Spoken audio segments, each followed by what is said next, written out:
pit. So by the time we reach Genesis chapter 39, they have taken him out of the pit and they had sold him to a group called the Ishmaelites.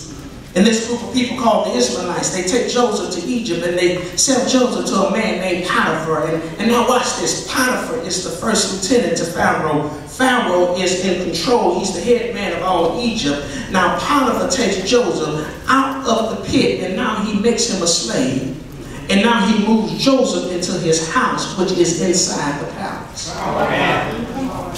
And now it says that God is operating in Joseph's life.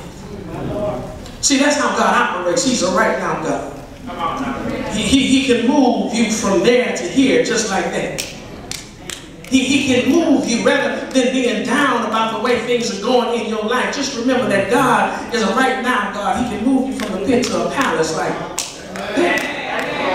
But with God, you can go from being the ugly duckling one day to the prom queen, just like that.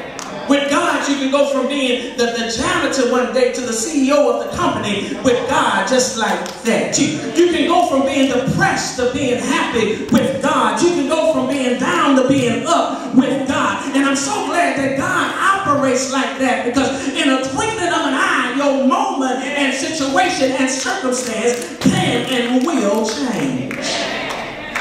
See, I'm trying to tell somebody today that God has the capacity. His blood still has miraculous power. God is able to move you from where we are to where we ought to be in the twinkling of an eye. He doesn't have to get anybody's permission. Oh, I wish I had some help here. He doesn't have to ask your boss for permission to promote you. He doesn't have to get permission from your wife or your husband. Whatever God wants to move you, he can move you just like that.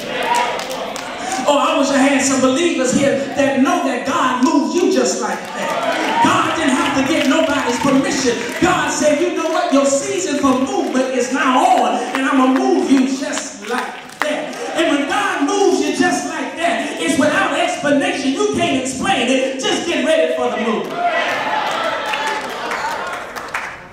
See, that in itself teaches me what God has for me is for me. It teaches me that God's defense is better than your offense. No weapon formed against me shall prosper. The battle is not yours, it's the Lord's. I don't care what you're trying to do. You can't outdo God. All I need to do is get connected to God. And when God say move, move.